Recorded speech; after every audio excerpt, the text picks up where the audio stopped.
Introduce our speakers. Let me do it again. Hi, this is Preston Blevins, and I'm involved with the Eco-Sustainability Initiative. And I'd like to introduce the speakers today, Tanny and Erica.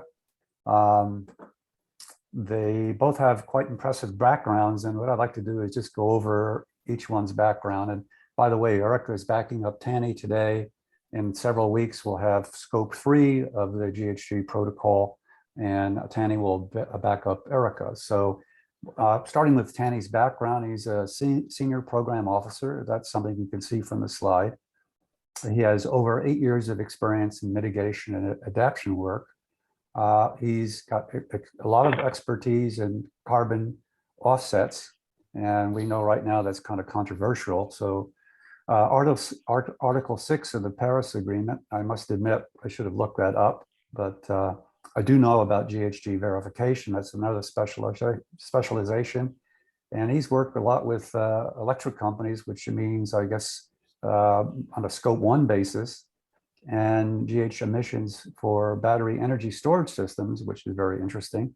I presume that's scope 1 and 2, but he'll correct me. And programs to build national GHG inventory capacity and institutional structures, which is a big deal, because I think that there's a lot of work to be done. And prior to the GHG Institute, he operated a consultancy titled the Tomorrow's Climate Solutions. He co-founded the Offset Network in 2016. It was a peer review group enabling universities to verify their carbon emission projects and engage students in meeting their carbon neutrality goals through curriculum integration, which I think is really great, where it's embedded in their learning, not just separated from it. And on Erica's side, it's really interesting. She's been out in the wilderness a lot, as you'll see from her background. Her current role is to ensure student engagement, which is very important. Erica may not be as familiar, and Tanny, with our organization, but we're really a teaching organization, and students are very important. She does a lot of alumni outreach, and that's also key to keep people into the loop. And she has done a lot of research and analysis on international capacity building interventions. I presume she's talking about some of these things going on in the Netherlands. Done research in operational sustainability and environmental conservation.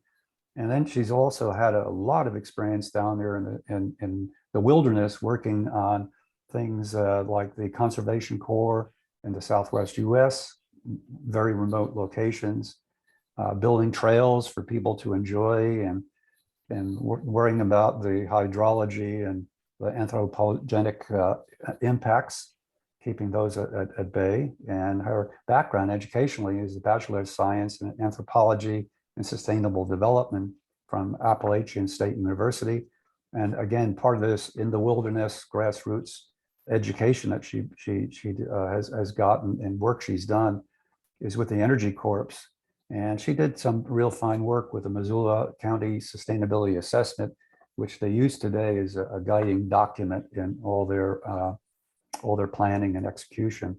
Both are published, and Tanny has an extensive list of publications. And so I think we're going to have a great meeting, and I think everybody should get their questions ready, because the GHG protocol is one of the cornerstones of any sustainability initiative. Okay, can I turn it back over? Sure thing. Yeah, thanks for the introduction, Preston.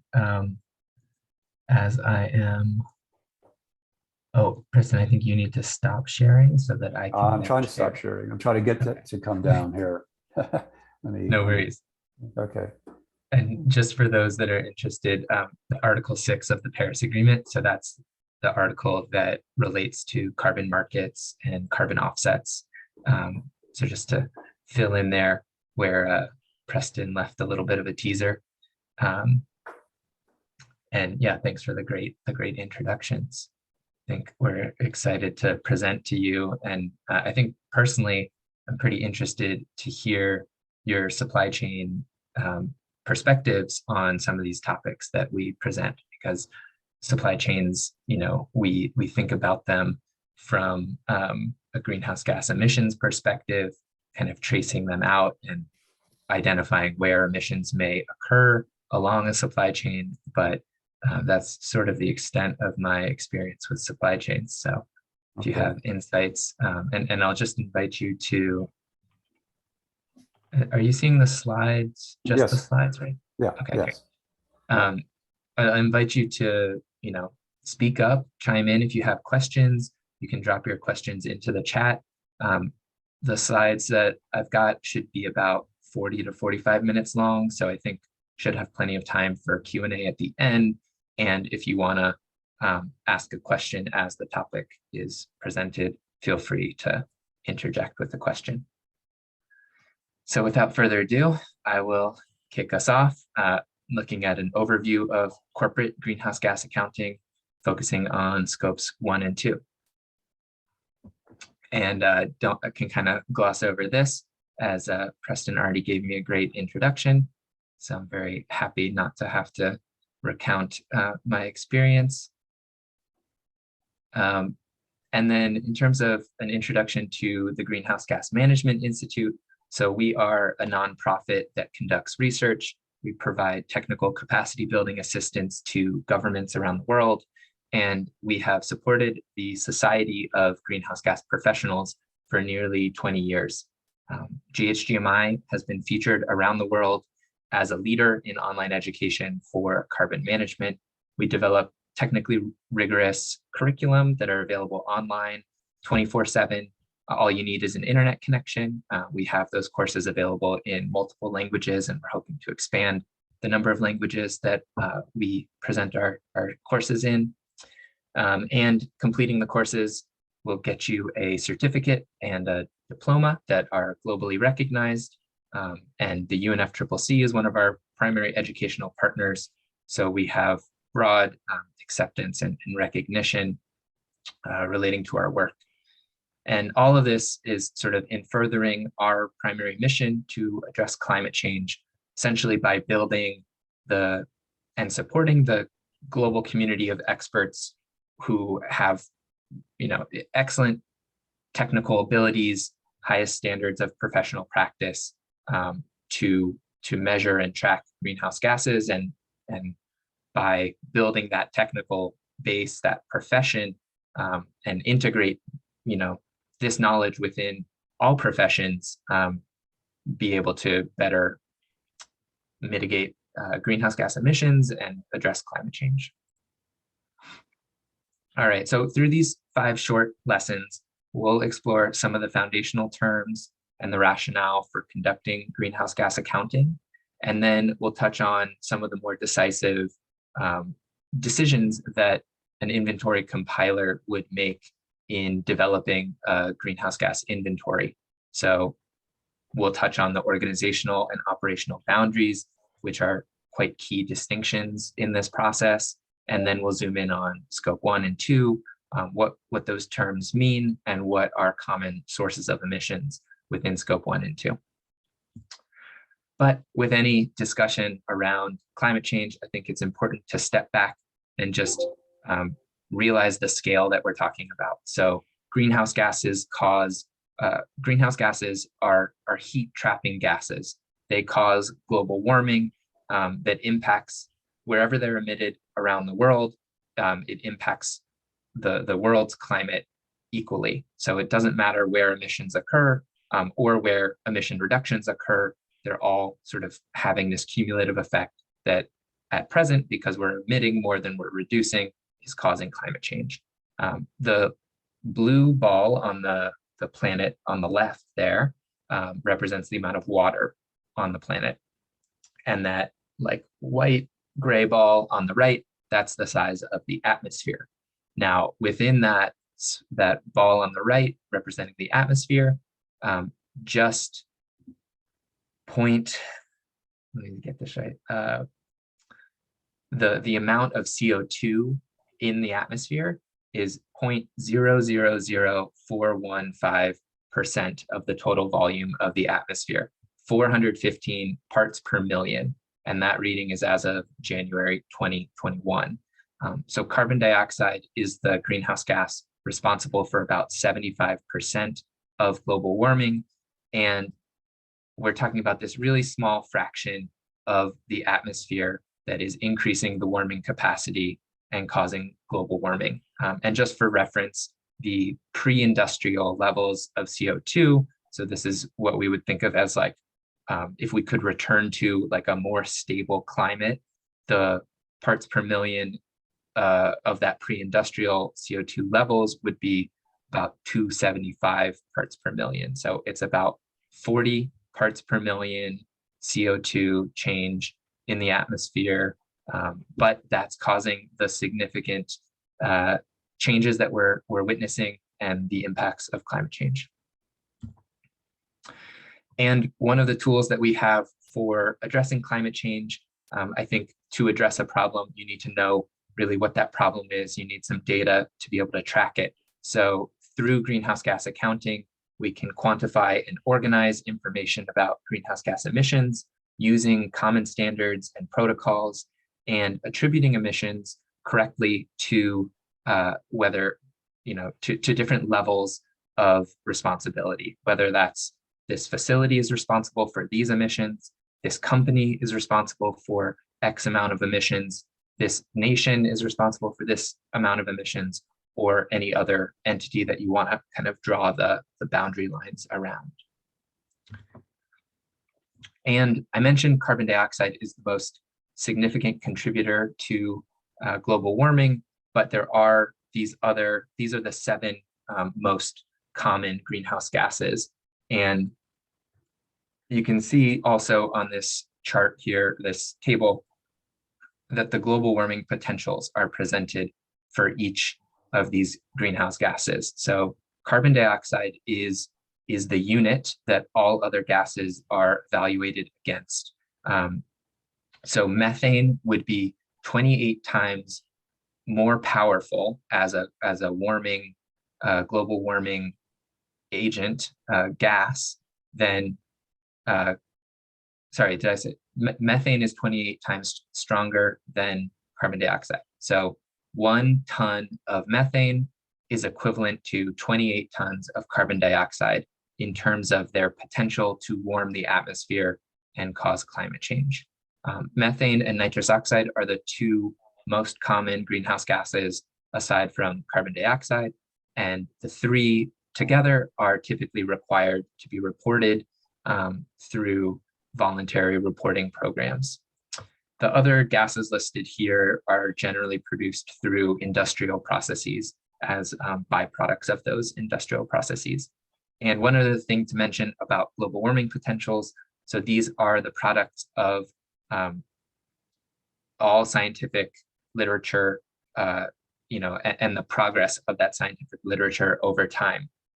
The Intergovernmental Panel on Climate Change aggregates all that scientific literature and constantly is, about every 5 years maybe, they put out a new assessment report and they update these global warming potentials to reflect our greatest scientific knowledge.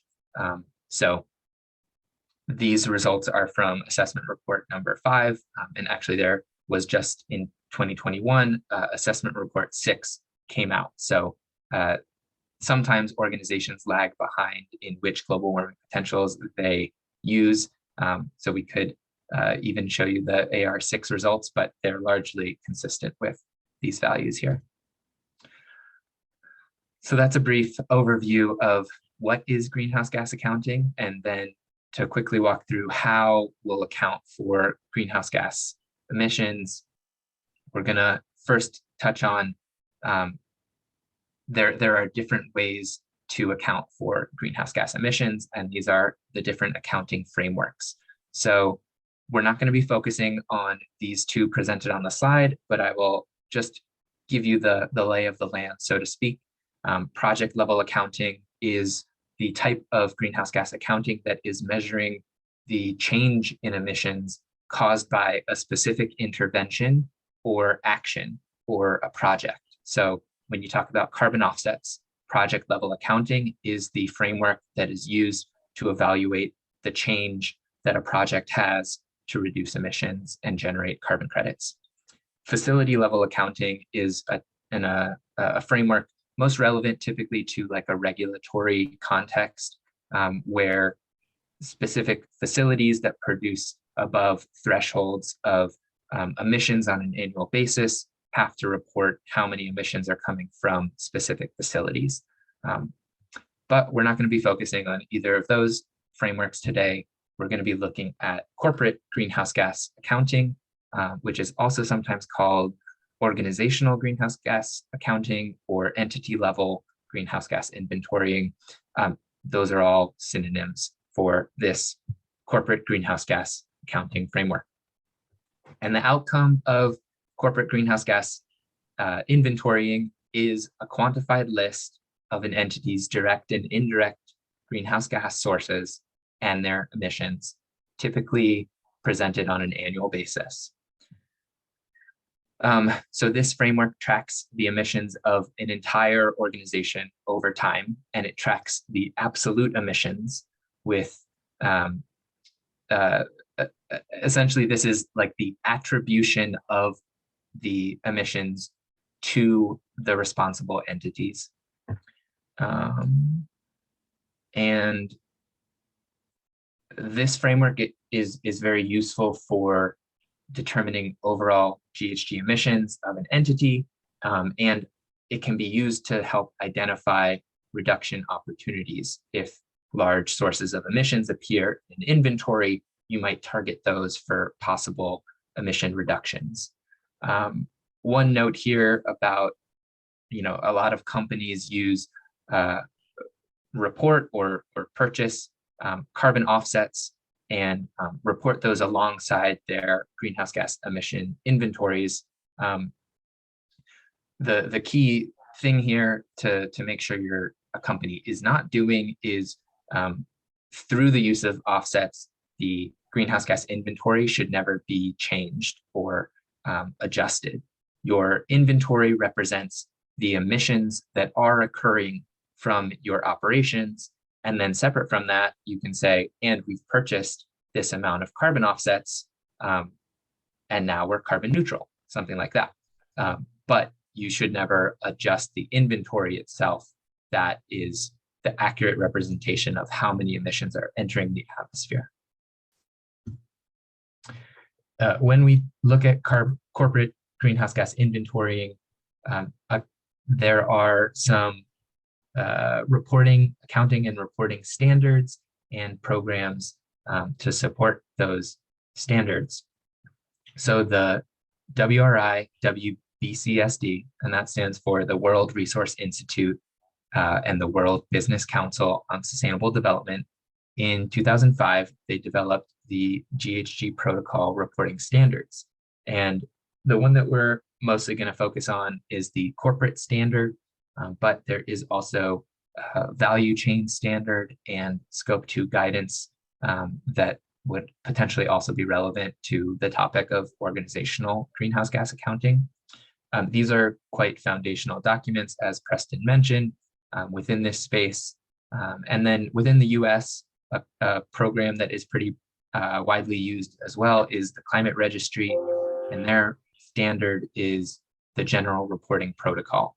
So through the TCR protocol and program, you would be tracking the entire organization's emissions over time, and that would be the absolute emissions of that organization. So the TCR registry, there's a protocol, and that protocol is supporting the program. WRI, WBCSD, they have just created this standard document, and that standard document informs other reporting programs, but they don't have a reporting program that's run by the World Resources Institute. And one last point here, there are a lot of other standards that exist for accounting and reporting corporate GHG emissions. Some of these protocols are going to be appropriate for certain circumstances.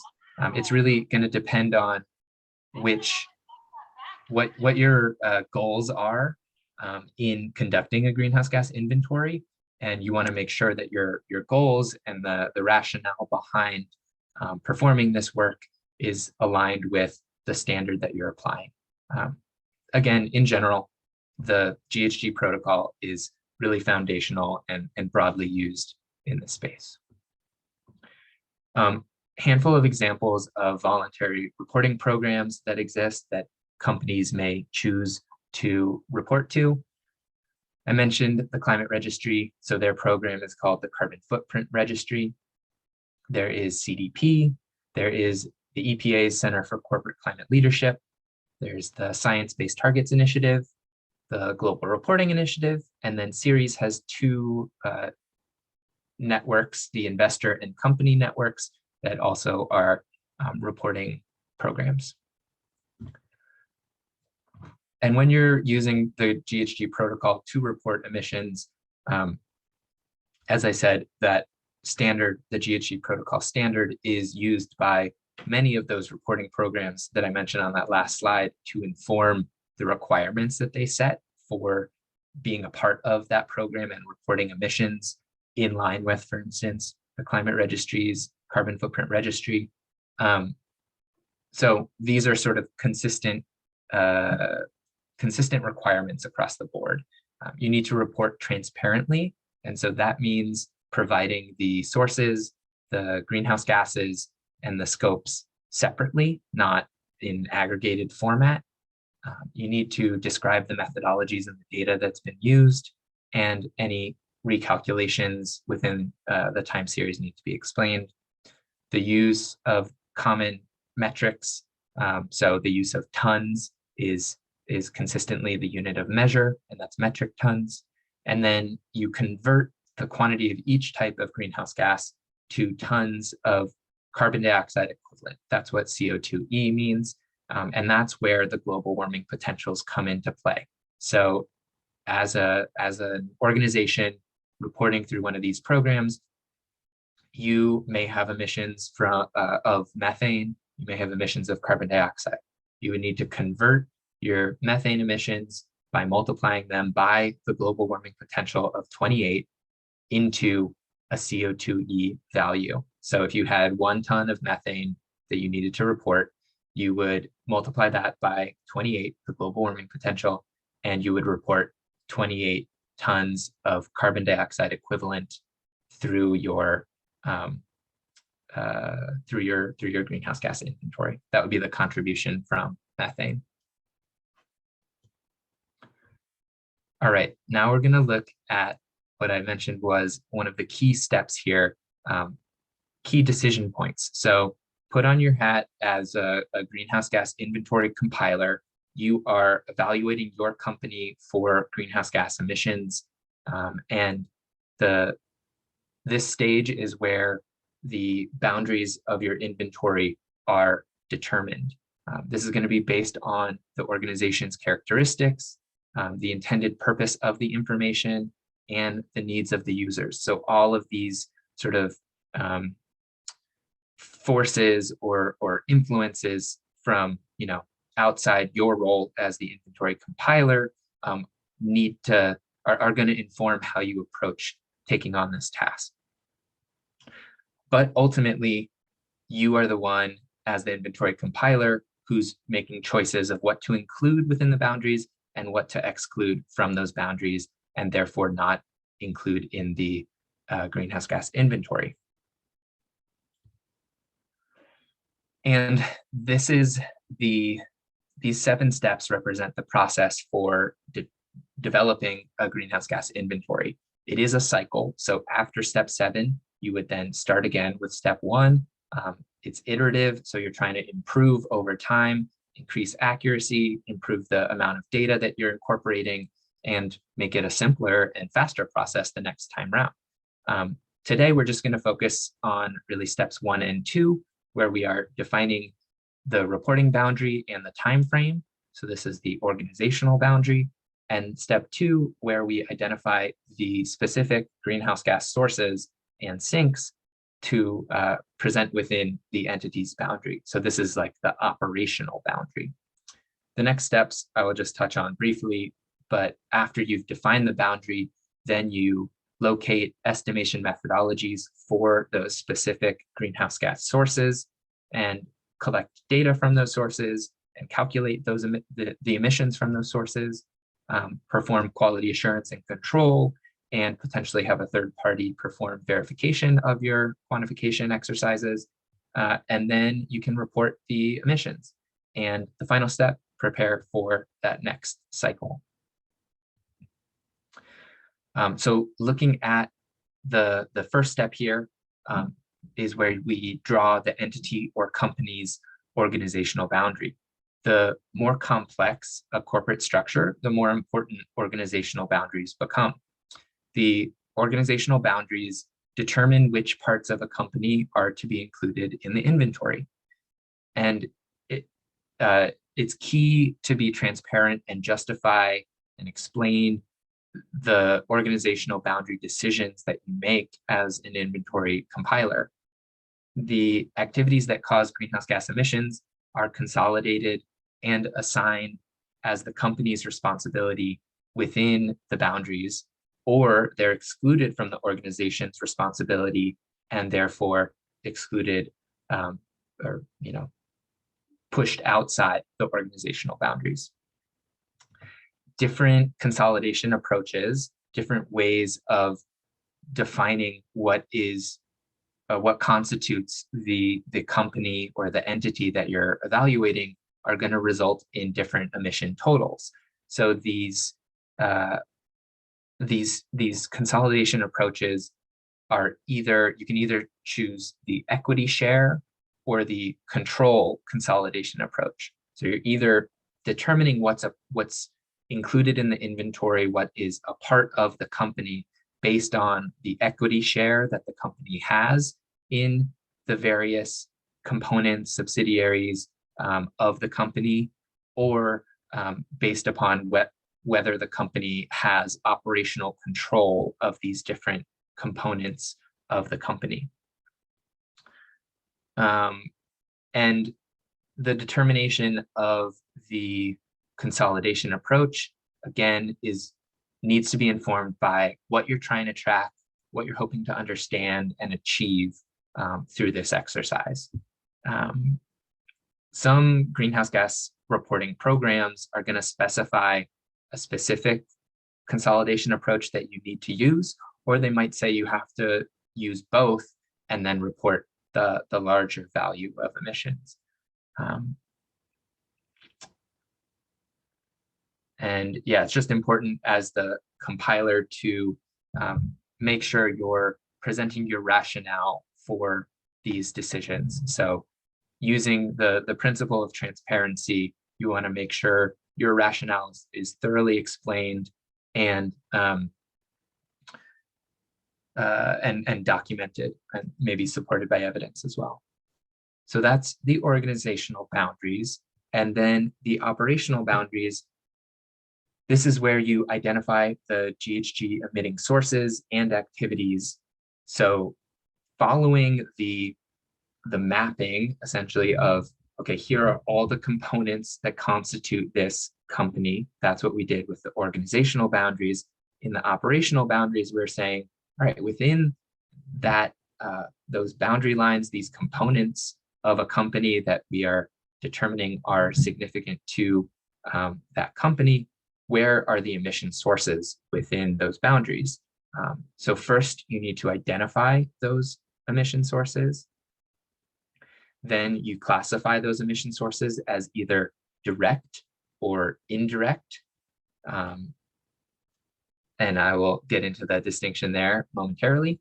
And then you assign those emission sources to the scope of accounting. So that would be scope 1, 2, or 3 for reporting purposes.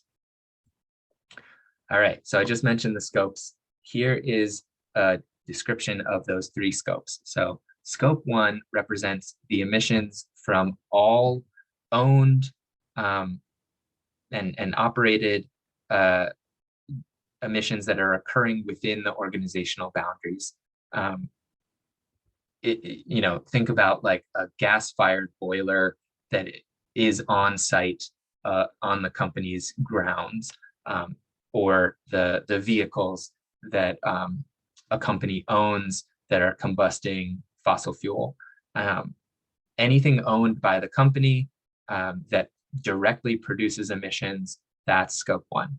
Now, scope 2 and scope 3, those are both indirect sources of emissions. I'm going to leave scope 3 for now because Erica, in our next iteration of this webinar in a handful of weeks, is going to be doing a deep dive on scope 3. So I'll just focus on scope 2 for now. Scope 2 represents the emissions related to purchased utility services, like the purchase of electricity or steam or heating or cooling for a company's use. And just real briefly, you can see that scope 3 here, there's like 15 categories broken into upstream and downstream. Essentially, there's a distinction made within indirect emissions between scope 2, utility services, and scope 3. Scope 3 just represents everything else. All other indirect emissions that are not utility services are categorized as scope 3. Okay. Might just remind everyone, if you have questions, feel free to chime in or drop them in the chat. I'm happy to field questions as we go, but we are also going to have a Q&A session at the end, so we can also wait to the end and have more of a discussion then. But I'm going to shift and look more deeply at scope 1 for now. So I'll just keep on trucking.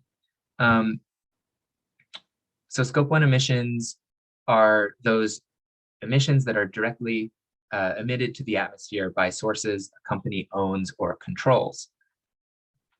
Some examples of scope 1 emissions might be fuel combusted at a generation facility that is owned by the company, or fuel that is combusted in vehicles that a company owns. Generally, for reporting purposes, scope 1 emissions must be included in a greenhouse gas inventory. And scope 1 emissions can be categorized into these 4 topics or areas outlined in the orange text there. So stationary sources are sources of emissions that are fixed, don't move. Mobile sources are typically going to be vehicles or vehicle related, or as you can see in the column on the right, an example of a natural gas industry company, the transportation of materials. And then process emissions occur in producing products, the process of disposal or maintenance, or often industrial gas byproducts would be emissions, process emissions. And then fugitive emissions are similar to leakages or unintentional releases of greenhouse gases. And you can see some examples of different scope 1 emission sources for the natural gas company on that column on the right there. Okay, so moving on to scope 2. So again, scope 2 are indirect emissions from purchased electricity, heat, cooling, or steam. So all of those products, all of those commodities would not be generated at a source owned or controlled by a company. If they were owned by a company, a company had a heating plant, then that would qualify as a scope 1 emission. So scope 2 is outside that company's boundaries, but clearly the company is in need of these services and paying for them, and without doing that, those emissions would not be occurring. But they have a little bit less control over those emissions. Like if they were to think about reducing those emissions, they would have to work with the utility company to make any meaningful changes there. Scope 2 emissions are calculated using emission factors, which provide a rate of emissions released given a unit of activity. So for purchased electricity, the emissions factor that is typically identified here is the carbon intensity per unit of electricity generation. So this would be in terms of the either kilograms or tons of carbon dioxide equivalent per megawatt hour of electricity delivered. I'm just seeing a question in the chat here. Thanks, Ramesh. So is it fair to say that every scope 2 item would have a scope 1 source? Sort of, yeah. We're gonna actually get into this in a little bit, but scope 2, so all scope 2 emissions are another entity's scope 1 emissions. I think that's the best way to say it.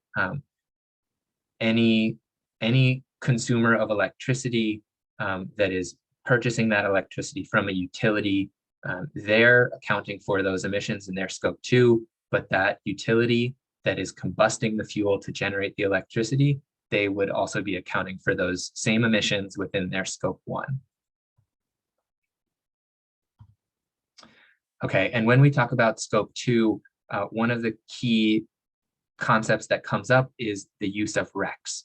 RECs are renewable energy credits, and through WRI's GHG protocol scope 2 guidance, they have allowed companies that purchase RECs to use those RECs to essentially claim zero emissions from their electricity. However, this is in contrast to all of the scientific studies that have looked at the relationship between the use of RECs and effect on greenhouse gas emissions, which have concluded that there is no connection there. There is no impact from using RECs. No greenhouse gas emissions are being reduced through the use of RECs.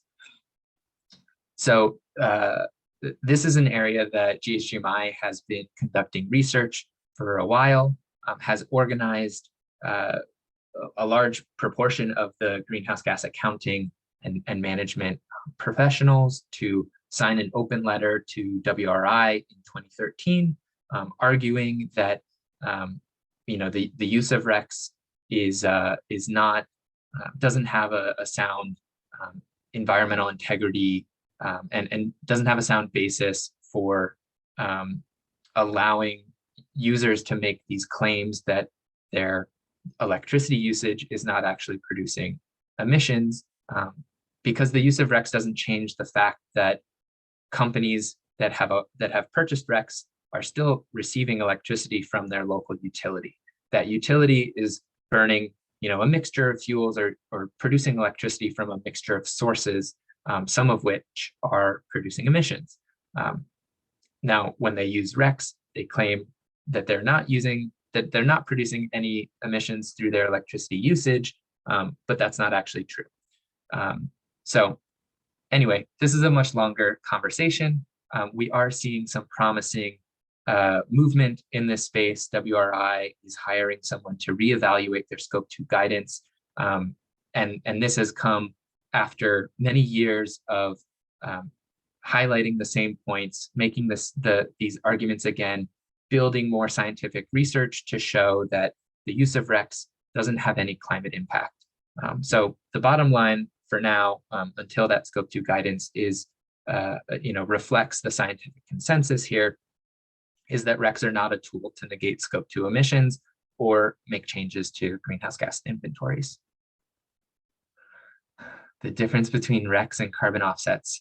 Okay, so I think one of the key differences between RECs and carbon offsets is the concept of additionality. So additionality is only relevant to carbon offsets.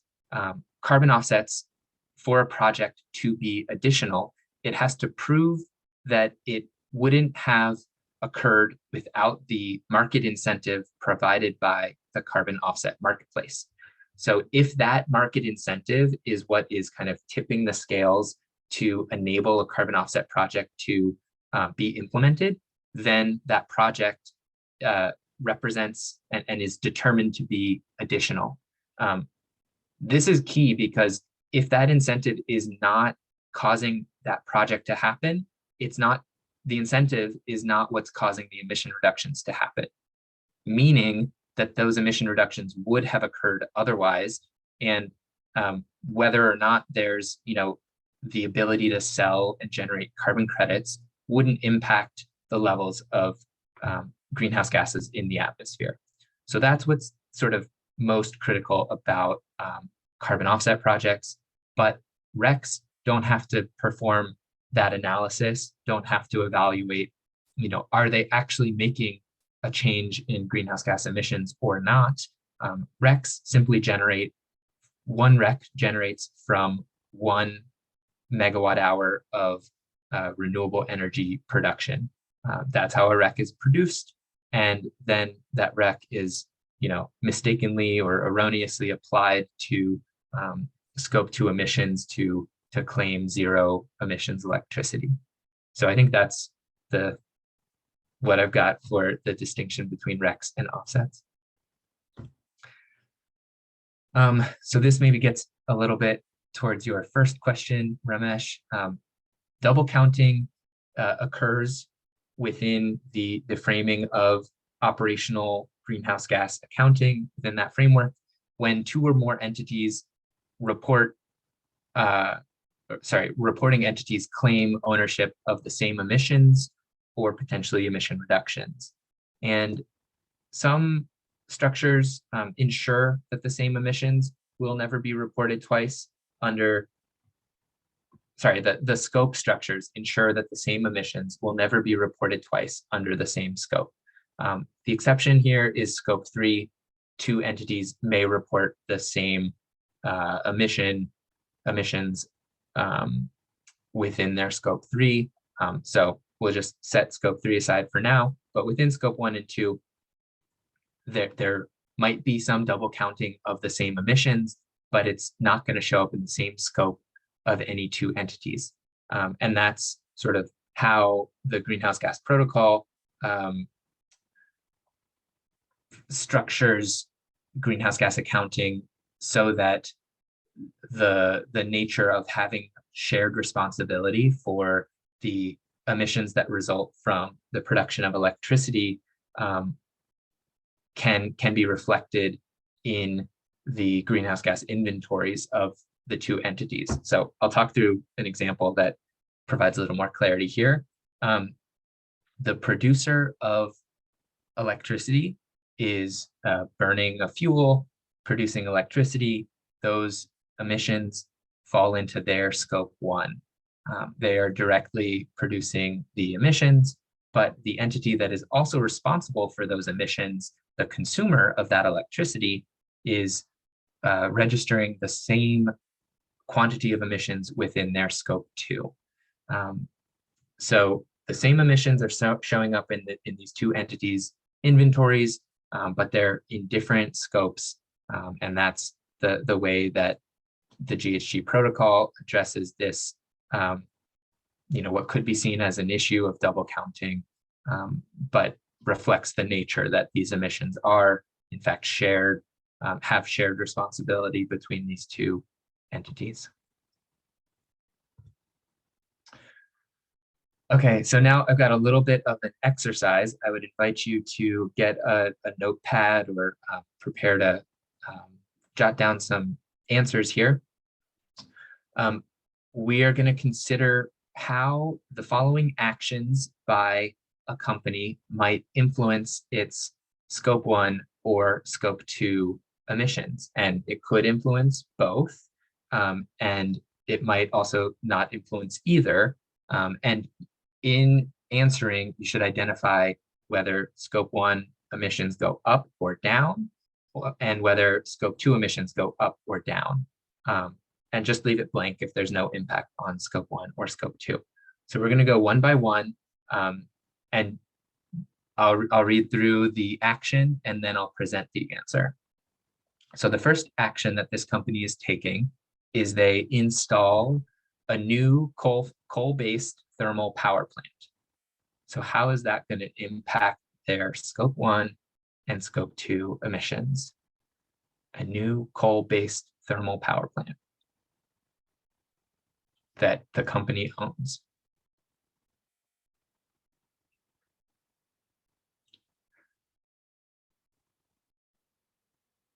Yeah, Ramesh, you're on the right track there. Scope 1, so does it go, is it going to increase or decrease scope 1 emissions?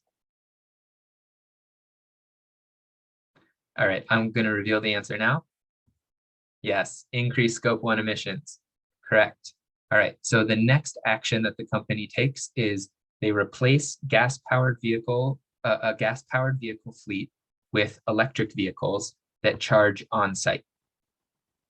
So how does this impact scope 1 emissions, and how does this impact scope 2 emissions?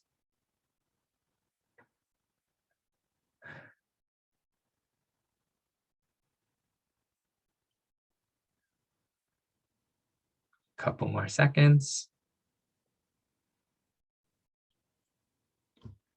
Okay, so this is going to decrease scope 1 emissions because the vehicle fleet is owned and previously it was powered by gas. So all the vehicles were producing emissions that would be categorized as scope 1. So because that fleet is being replaced, scope 1 emissions go down, and it's being replaced by electric vehicles that are pulling electricity from the grid.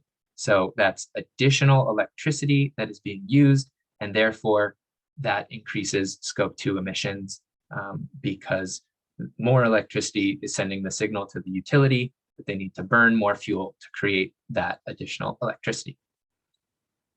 All right, the next action is the installation of a new on-site solar power generation plant that replaces grid electricity. So how does this impact scope 1 and scope 2 emissions?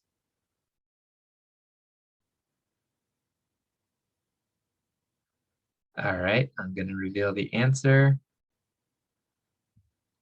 Yes, this reduces scope 2 emissions because solar power is a carbon neutral power source, and less grid electricity is being used.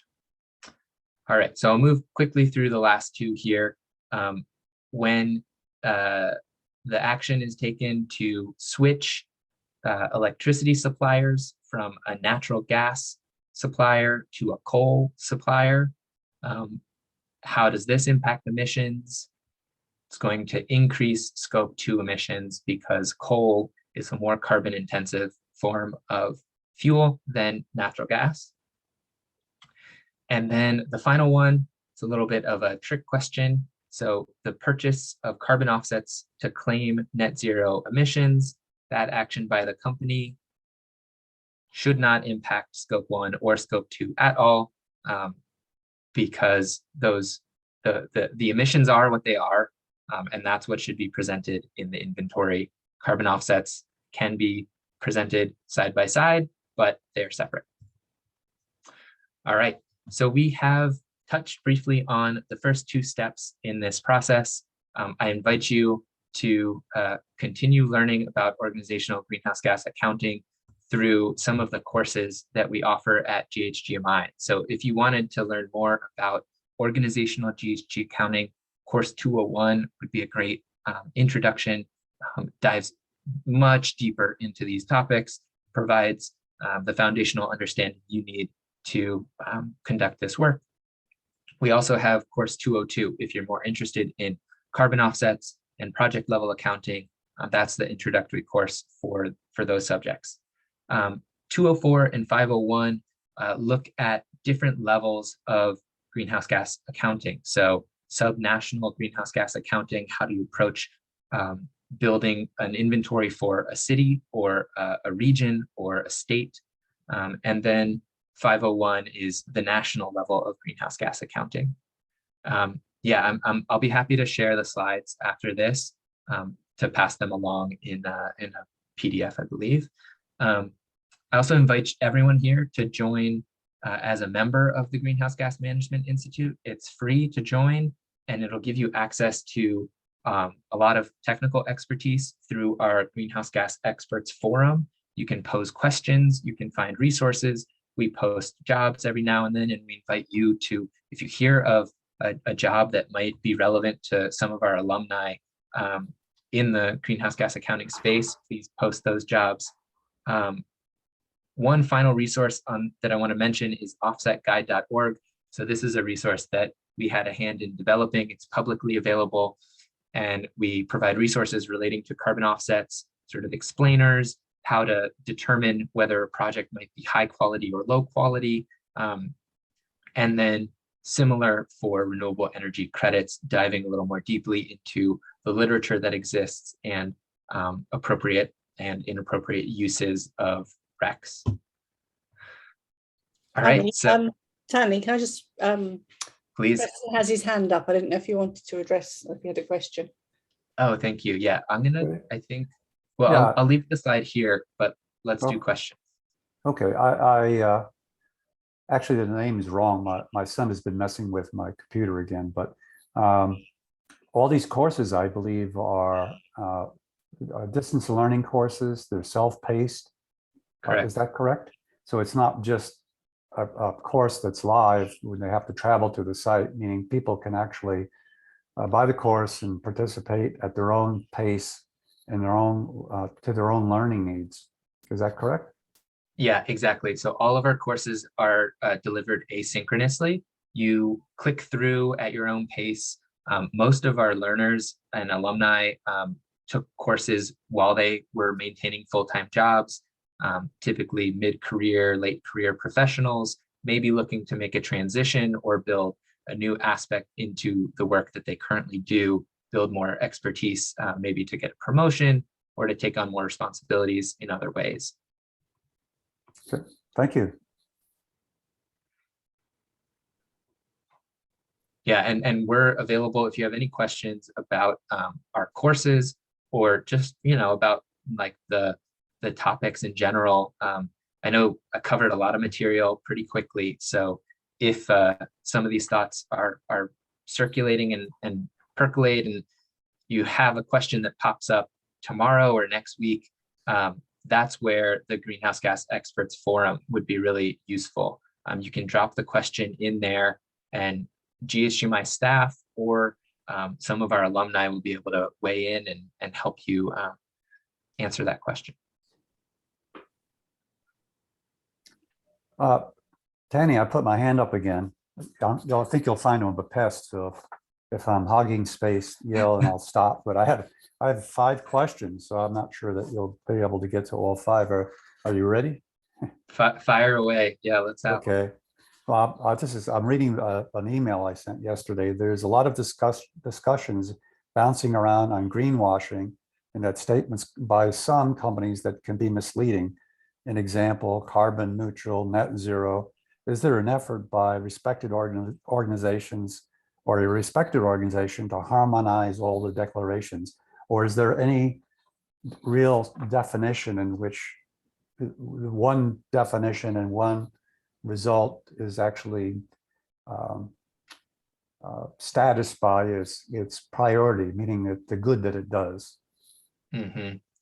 Yeah, definitely a hot topic for conversation. I would say Article 6 of the Paris Agreement, which was finalized in November. So the Paris Agreement language was agreed to by all the nations that came together in Glasgow, Scotland last year. And finally, we have like the rules of the Paris Agreement. And within that are rules on how carbon markets can support every nation in the world having firm goals and commitments of emission reductions that they are going to accomplish. So a big question mark in the lead up to Paris and in the aftermath too is how are voluntary carbon commitments going to support the Paris Agreement? Is the voluntary market for carbon emissions going to disappear entirely? Unlikely to be the case. It looks like it's going to continue. There's a lot of investment and interest. But what this interest has sort of resulted in is a handful of initiatives are coming together right now. Maybe the most prominent would be Mark Carney's task force for scaling the voluntary carbon market. And some offshoots of that effort are, developing essentially like carbon rating systems to try and evaluate the legitimacy, the environmental integrity of credits that exist on this market.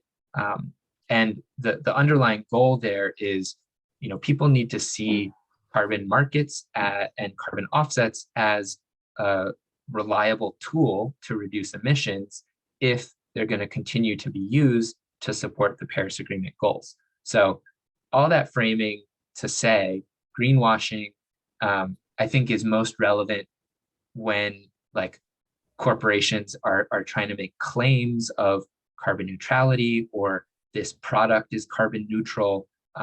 Typically that's done by purchasing carbon offsets to eliminate, maybe they're making internal emission reductions to reduce how many emissions are produced as an organization, but there's generally going to be some latent emissions that can't be reduced.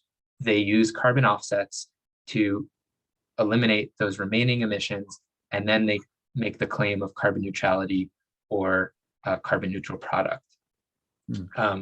And so kind of in concert to these carbon credit rating systems, there are also some initiatives, some guidelines being developed for how to responsibly use carbon credits.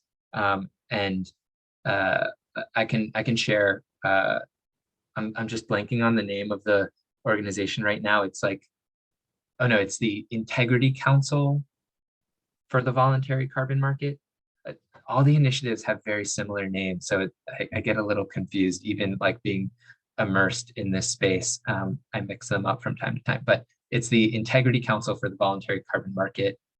They're developing these guidelines for how a company can appropriately use carbon emissions. To touch briefly on like the prioritization that's important to avoid greenwashing concerns and show yourself to be like a responsible climate actor as a company, you really do need to emphasize and prioritize internal emission reductions to the greatest extent possible, and then consider your supply chain and the entities that are essential to making your business run. Can you develop programs throughout your supply chain? We've seen a lot of companies, generally in the tech space, are the ones that I'm most familiar with, but Microsoft, Apple, some others, they have programs. IKEA is a big one too, programs where they're connecting with their suppliers and trying to create incentives through their supply chain to reduce emissions. And after you've looked at your supply chain, then, okay, there are some latent emissions that you can't address. That's where carbon offsets come into play. So if you follow that prioritization, you're going to leave yourself less open to criticisms that you are misusing some of these environmental tools, environmental commodities like carbon offsets. You're only using them when they are truly necessary. You're taking all the steps you can. Anyway, that was a long answer. I hope. No, it's fine. But I do have believe it or not, I even have an extension to the first question. All right. And it says, using a significant number of offsets during the initial years of reporting by a company seems reasonable. At what point does it become unacceptable? Meaning that they continue to use a large amount of offsets and they think they're getting away with it. And in fact, it really is greenwashing. But is there a rule of thumb right now where people will not tolerate that any longer? I wouldn't say there's a rule of thumb. It's going to vary a lot by industry. So some industries, if you think about like the airline industry, their business model produces a lot of greenhouse gas emissions, flying planes. There are not that many viable alternatives to airline fuel, to jet fuel at this point in time. So the use of carbon offsets by an airline, if they're going to, align with like net zero commitments, they're going to more heavily rely on offsets than other types of companies.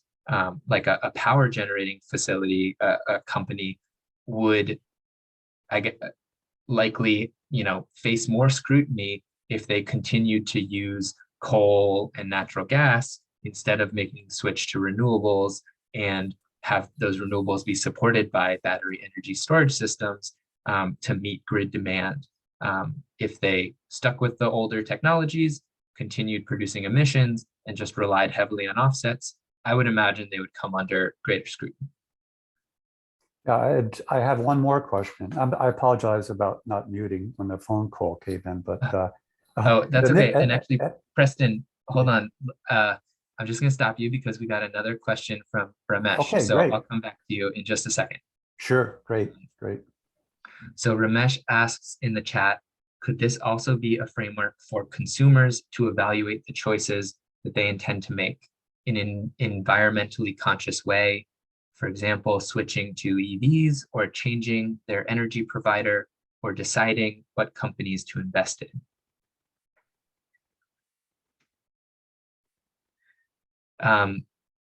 Yeah, so I think greenhouse gas accounting in general does often work its way into the framework or the decision-making process of a consumer. And that might be because of the company's influence. They have assessed they've conducted a greenhouse gas inventory for a specific product, and they've incorporated the information of how many emissions that product represents into the labeling or into the advertising for that product in some way. And that could influence a consumer's decision. Trying to think. So, I think in general, like the way it would influence is by doing a comparison of, different alternative products, and you might be able to present the carbon emissions of one product versus another. Like, let's say you were, I don't know if I've seen too much of this happen, but maybe it's coming in the coming years. If you were thinking about how you were going to heat your home, you're buying a new house, let's say like the furnace is completely busted. So you have to decide what new heating system are you going to put into your house. This could be an instance where this type of comparison of, well, we could do electric heat and, the utility that we're drawing electricity from is, I'm based in Seattle, most of y'all in the San Diego area, I imagine like high proportion of renewables on the grid. So maybe that would be less carbon emissive option than using natural gas for your heating source. Or maybe you would also look at like the possibility of using biofuel to heat your home, get like a wood burning stove. You could think about informing those decisions in those different ways. And that would involve greenhouse gas accounting. I don't know if anyone has a follow-up or another thought there. Feel free. Well, I have a thought that actually isn't at the individual consumer level, but at the corporate level, decisions are being made by institutional investors and members of an organization called the Carbon Disclosure Project. Now, the investors who are members of that forum, because I guess you would call it a forum, you can correct me, Tanny, if that's the wrong description, they control $110 trillion worth of investment money. And they're there because they want to know who's putting the economy at risk and the globe at risk because of climate degradation. So there is some informed choices being made in the business community, and you look to the CDP, Carbon Disclosure Project, and its members, you can see that. Also within the Carbon Disclosure Project, there is a SIG, Special Interest Group for Supply Chain, and they control 5 trillion annually in spend. So informed decisions are being made right now at the business community level in a more obvious way than at the individual consumer level.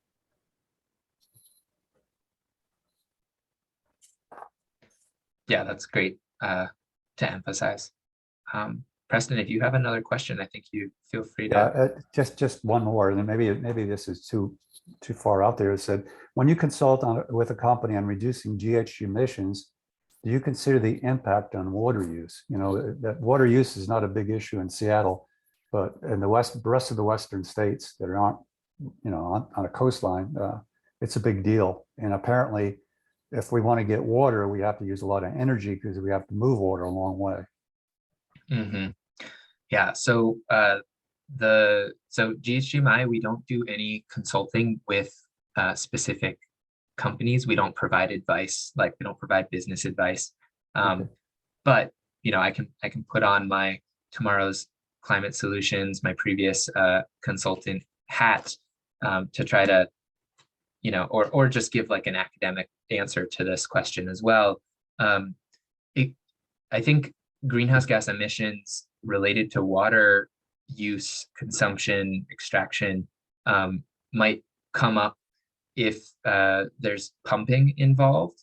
So the operation of a pump to procure water or transport water, those would be emissions related to water use. But otherwise, I wouldn't say there's, or you know, like desalination could have greenhouse gas emissions associated with it. Other types of water processing, like the processing of wastewater, that can often produce methane emissions. So these are maybe some of the connections, like I guess water use in agricultural applications could have greenhouse gas emissions associated with it. If you're irrigating a field, or one big source of emissions globally is the cultivation of rice fields, because it involves typically, or I don't know, traditionally, practices are shifting a little bit, but traditionally that involves flooding a field to make it, you know, to seed it with the rice grains, and that produces methane. So that would be another way. I don't know if there's any rice production going on in California. Yes, yeah, there is, believe it or not. Yeah. Yeah, all right. So that could be relevant, but probably not directly getting at your question, but those are maybe some of the tangents that might connect.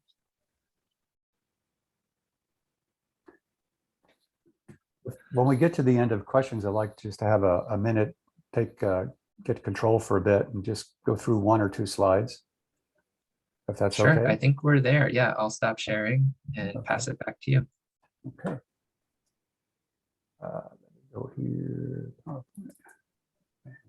Go to this.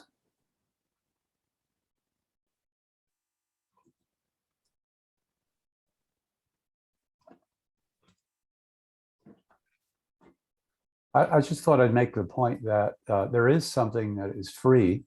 It may not be the desirable educational forum because it's very dry, but the GHG protocol, they do put out a number of very fine documents that could help someone reinforce what they've learned today. And I just pointed to 2 here in the slide, but there's more.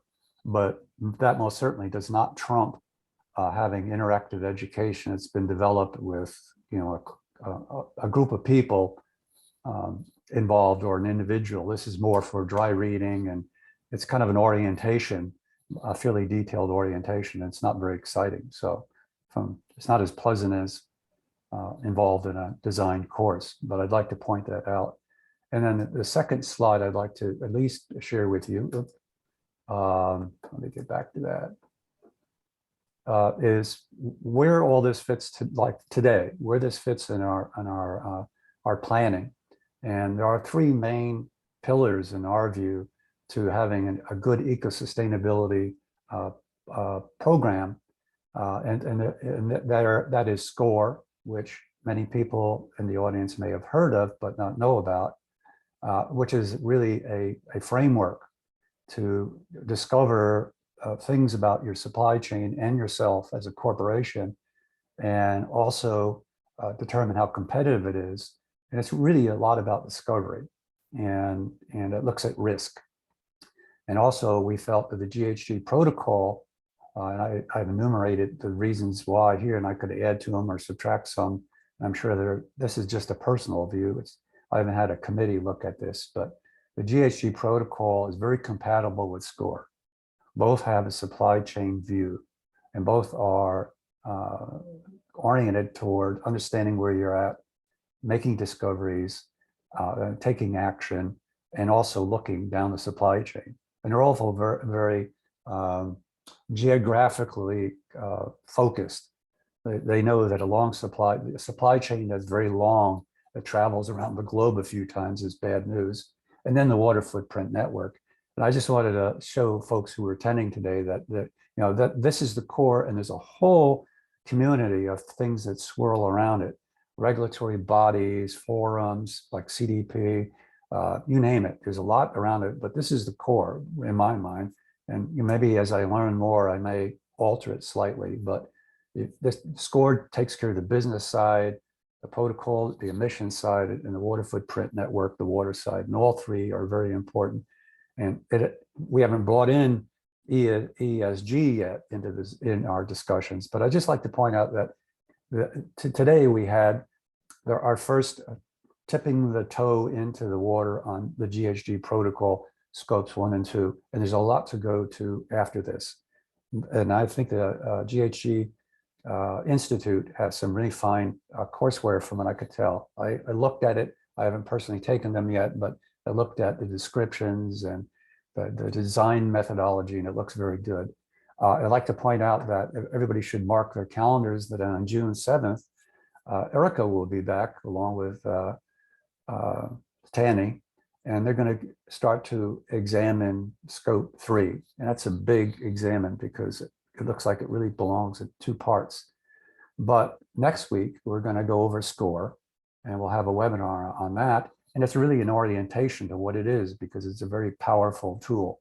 It's a very good diagnostic tool and supply chain design tool. And after that, we're going to ponder whether or not we're pretty 90% sure that we're going to offer a multi-session workshop that is geared toward certification prep for the SCORE P exam. And I think a session that is multiple sessions that cover, scope 1 and 2 and scope 3, and maybe even break down scope 3 into 2 parts or whatever, may be warranted if the membership decides they want that. But I think maybe a good go-to point is the courses that the GHG Institute offers. But anyway, I just wanted to share with everyone that we're working to an architecture, and we're trying to get that all put in place. And beyond this, then we're going to keep on adding all these things, forums that they should know about, standard setting groups that deal with like SASB, et cetera. Well, we're going to work that all in on a monthly basis over the next rolling year or more. So just want to let everybody be aware of that. And I'll actually stop sharing my screen at this point.